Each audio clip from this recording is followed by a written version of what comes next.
And you'll notice that the first move down is this awesome squat. Why is that squat been such a factor in Tiger's swing? He's never lost that one. And he was criticized heavily by a lot of commentators by saying, look at his head drop in the downswing. He should be maintaining his levels. So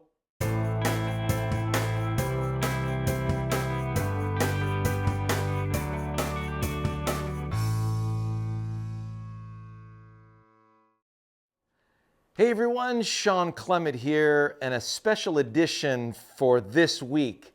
How exciting is this, seeing Tiger Woods walking around Augusta National? And there's an amazing special that's going to happen tonight, and we wanted to give you a sneak peek because the footage from when he's 6 years old is such golden opportunity to learn for everyone. And it's something that we've been teaching here at Wisdom in Golf for the last 25 years.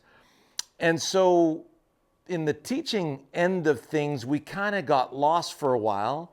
And now we're back with a vengeance because we understand what ground forces are. When you see Tiger right here, age 6, you'll notice that ground forces he already had. So first things first, one of the things that was kind of taught a little bit out of Tiger was to resist in the backswing with his lower body. But notice at age 6, he wasn't doing that. In the backswing, you'll notice the lead leg is coming in almost behind the ball there, where he's turning his whole backside to the target. Now, there was some really awesome footage of Rory McIlroy at age 9 with the same exact backswing. If you look at so many young, from toddler age of 2 through the age of 7 or 8, when there is no instruction in there, it's just simply imitation, like when Phil started out, you'll notice that the whole kinetic chain engages. You'll actually see Tiger using his legs in the backswing to gather a full backswing. So he's turning his whole backside to the target. That's rib cage and pelvis, where now he's fully turned, and you'll notice that the first move down is this awesome squat. Why is that squat been such a factor in Tiger's swing? He's never lost that one. And he was criticized heavily by a lot of commentators by saying, look at his head drop in the downswing. He should be maintaining his levels.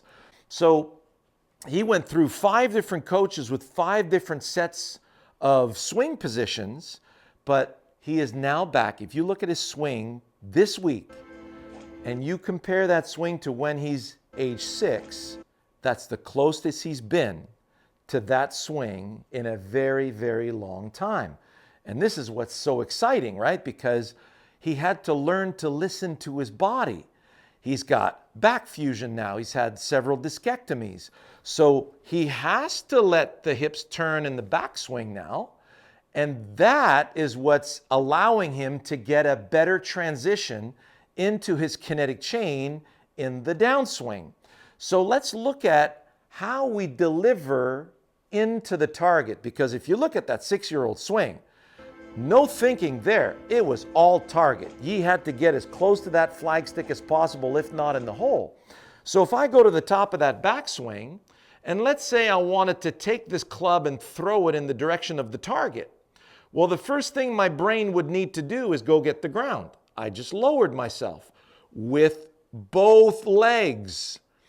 And now the brain can use the ground to get my body out of the way. So there's a turning effect here.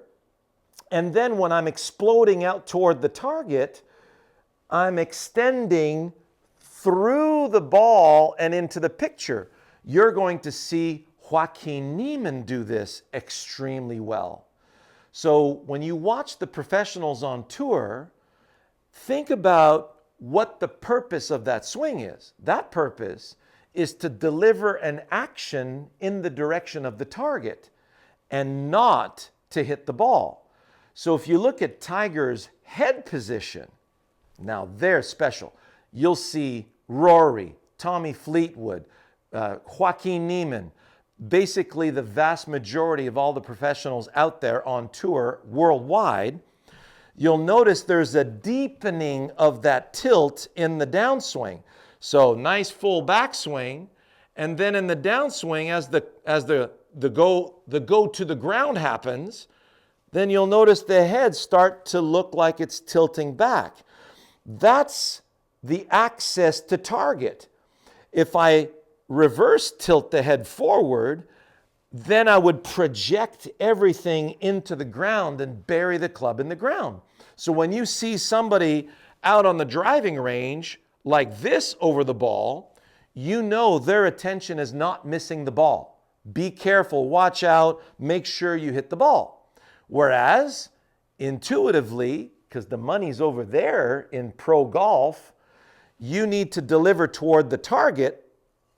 So when I'm delivering towards the target, you'll notice the head position is very different.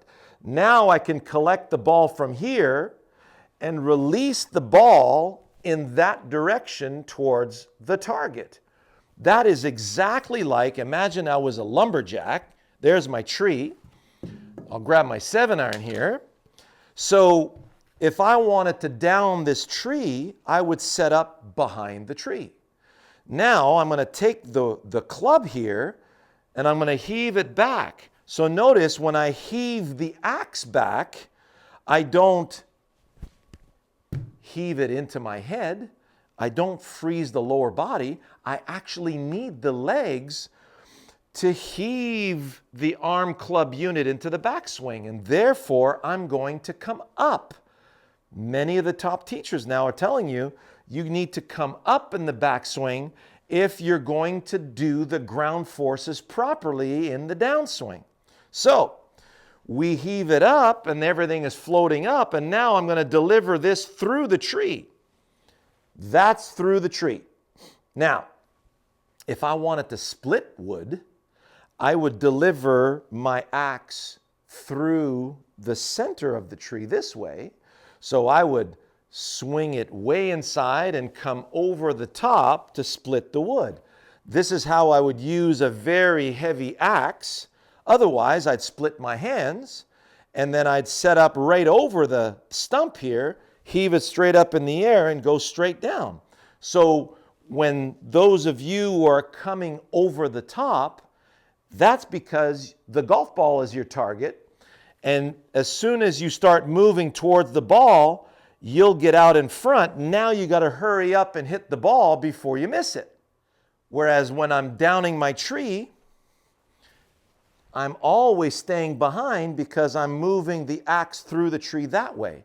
It's the same thing with the golf swing. Now imagine if this was a dandelion in disguise, and I'm going to take the sole of the club and clip through the dandelion stem. So if I'm going into, I'm at Glenn Abbey here, a golf course that Tiger has done really well at. So I'm going to take the tip of the tee, I'm going to send it over that intermediate point into my picture. So I'm going to use some momentum to deliver through the tip of that tee into the direction that is just left edge. I'm playing a nice little fade here into that picture.